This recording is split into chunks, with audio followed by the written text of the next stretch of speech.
कितने पैसे हो गए तेरे? भैया 40 रुपए हो गए। दीदी आप इस कोचिंग में पढ़ती हैं क्या? हाँ, लेकिन तुझे इस कोचिंग के बारे में बहुत पता है। यहाँ यूपीएससी की तैयारी होती है ना? क्या कहा तूने? यूपीएससी? छी, तेरे मुंह से तो ये शब्द भी कितना गंदा लग रहा है, अनपढ़ गवार कहीं की। तुझे कैसे पता कि यहाँ पे यूपीएससी की तैयारी होती है? वो क्या है ना दीदी, मैं खुद भी यूपीएससी की तैयारी करती हूँ तो इसलिए मुझे पता है। लेकिन उस कोचिंग की फ़ीस बहुत ज़्यादा है ना, तो इसलिए मैं वहाँ पे एडमिशन नहीं ले पाई।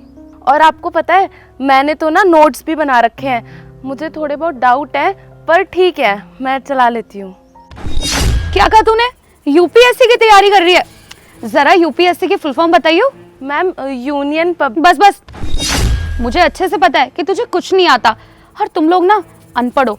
और तेरा ये चाय का ठेला है ना, तो इस पे ध्यान दे। इतने बड़े बड़े सपने मत देख, क्योंकि पूरे तो होंगे नहीं तो फायदा भी नहीं है सपने देखने का। दीदी आप ये क्या बोल रहे हो? तेरी इतनी हिम्मत कि तू हमारे सामने ऊंची आवाज में बात करेगी? भैया मैंने कोई ऊंची आवाज़ में बात नहीं की है। मैं तो बस ये कहना चाहती हूँ कि पढ़ाई लिखाई का तो सभी को अधिकार है। अगर मैं पढ़ना चाहती हूँ तो इसमें क्या गलत है? और मेरे मम्मी पापा भी चाहते हैं कि मैं पढ़ लिख के एक अच्छे इंसान बनूं और बड़ी ऑफिसर बनूं। हाँ हाँ, अच्छे से पता है। और तुझे पता है मैंने ना बहुत पढ़ाई की है, जितनी तेरे पूरे खानदान ने भी नहीं की होगी। तुझे पता है मैंने ना अपनी हायर एजुकेशन की है इंग्लैंड से।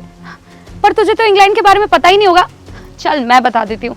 इंग्लैंड ना एक कंट्री है, पर तुझे कैसे पता होगा? क्योंकि तुम तो अपनी झुग्गी झोपड़ी से कभी बाहर ही नहीं निकले होगे। दीदी देखिए अब आप बदतमीजी कर रही हैं। क्या बोली तू? बदतमीजी? बदतमीजी तो अभी मैंने शुरू भी नहीं किया है। और हाँ, तेरे को ना ये चाय का ठेला ही सूट करता है, क्योंकि तेरे माँ बाप को भी पता है कि तू इस चाय के ठेले से आगे ना कभी बढ़ ही नहीं सकती। तो बेहतर होगा तू अपने इस ठेले पे ध्यान दे। ये ज्यादा बड़े बड़े सपने देखने की जरूरत नहीं है। और ये नोट्स तेरे हैं क्या? हाँ ये नोट्स मेरे हैं, आपको देखने हैं? जरा दिखा तो सही। मैंने खुद से बनाया है दीदी। दीदी ये आप क्या कर रहे हो? दीदी मेरे नोट्स फट जाएंगे सारे। बहुत ज्यादा बोल रही थी ना, तुम लोगों की ना यही औकात है। अभी ना मैंने तेरे ये नोट्स फाड़े हैं, अगर ज्यादा बदतमीजी की ना तो ये तेरी चाय का ठेला भी तोड़ दूंगी। और हाँ, सपने ना उतने देखे करो जितने पूरे किए जा सके। और हाँ, अब तो मैं तेरे पैसे भी नहीं दूंगी। बदतमीजी की है ना तूने मेरे साथ, आगे से ध्यान रखेगी कि किससे कैसे बात करनी है। चले भाई।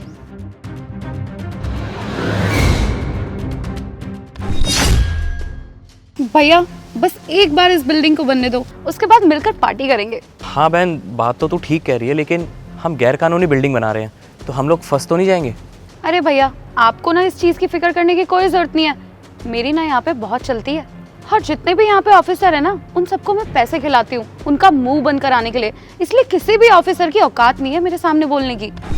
हाँ बहन, वो बात तो ठीक है तेरी, लेकिन मैंने सुना है कि यहाँ पे एक नई आईएएस ऑफिसर आई है और उसकी जो टीम है ना, उन्होंने यहाँ पे सारे इलीगल काम बंद करवा दिए। तो बस उसी बात का डर है मुझे। अरे भैया आप टेंशन मत लो।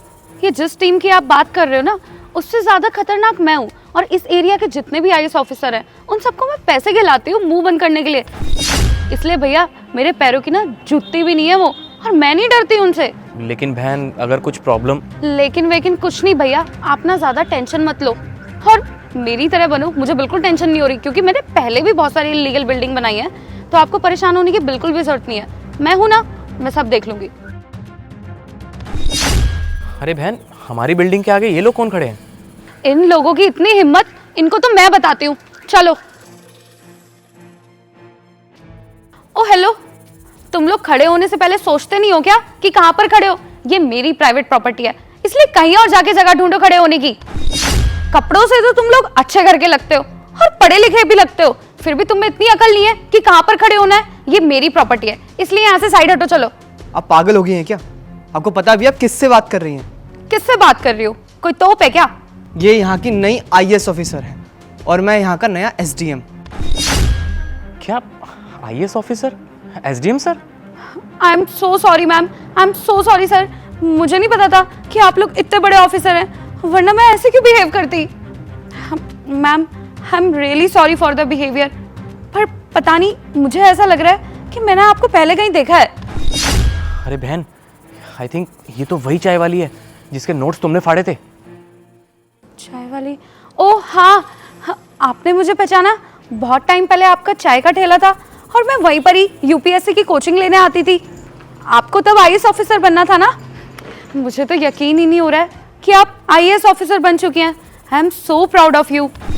अच्छा, तो आज आपको बहुत प्राउड फील हो रहा है। आप जानती हैं कि आपको प्राउड क्यों फील हो रहा है? ताकि मैं इस अवैध ज़मीन से अपना कब्जा हटा सकूं। वैसे तो मैम मैं चाहती भी यही हूँ और आप तो हमें जानते भी हो ना। ये प्राउड आपको उस दिन क्यों नहीं फील हुआ था जब मैं चाय का ठेला लगाती थी? आप लोगों को याद है कि आपने मुझसे क्या कहा था? आपने मुझसे कहा था कि हम जैसे लोग या तो किसी के घर पर बर्तन धो सकते हैं, झाड़ू पोछा कर सकते हैं, या बस ये चाय की ठेली लगा सकते हैं। याद आया आपको कुछ? आप लोगों की नॉलेज के लिए मैं एक बात बता दूं, हर इंसान जो अपनी ज़िंदगी में करना चाहता है वो कर सकता है अपनी मेहनत से। पता है, जो सच्चे मन से मेहनत करते हैं ना, वो ज़िंदगी में कुछ भी पा सकते हैं, किसी भी मुकाम पर पहुंच सकते हैं। और पता है, तुम जैसे लोग होते हैं ना, मेहनत करने वाले इंसान को आगे नहीं बढ़ने देते। और मुझे तो लगता है तुम्हारे मम्मी पापा ने ना तुम्हें यही संस्कार दिए होंगे। शर्म नहीं आती तुम लोगों को ऐसा करते हुए? और पता है, जिन ज़मीनों पर तुम कब्जा करके बैठे हो, ज़मीन किसकी है? वो ज़मीन सरकार ने गरीबों को दी है। तुम गरीबों की ज़मीन पर कब्जा करके बैठे हो। हम लोग तुम्हें छोड़ेंगे नहीं, तुम्हें सज़ा दिलवा कर रहेंगे। सबूत है हमारे पास, और वो हर सबूत है जो तुमने गरीबों की ज़मीन जब्ताई है। तो तैयार हो जाओ जेल जाने के लिए। भले ही उस दिन को गुजरे हुए कई साल हो गए, पर मैं आज भी उस दिन को नहीं भूल पाई हूँ। मैं हर रोज़ उस दिन को याद करती थी। पता नहीं आप जैसे कितने लोग होंगे जो हम जैसे लोगों को आगे बढ़ने से रोकते हैं। और मैं ये भी जानती हूँ कि आप लोग इस बात से बिल्कुल भी खुश नहीं हैं। आप लोग तो खुश होने का ढोंग कर रहे हैं ताकि मैं इस ज़मीन से अपना कब्जा छोड़ दूँ। मुझे तो लगा था कि इतने सालों में आप लोग बदल चुके होंगे, लेकिन आपकी सोच तो आज भी वही है। और आप लोगों को सज़ा तो मैं दूंगी। आप लोग ये मत सोचना कि ये सज़ा मैं आपको उस दिन मेरे साथ बदतमीज़ी करने के लिए दे रही हूँ। ये सज़ा तो आपको गरीबों की ज़मीन पे कब्जा करने के लिए मिलेगी।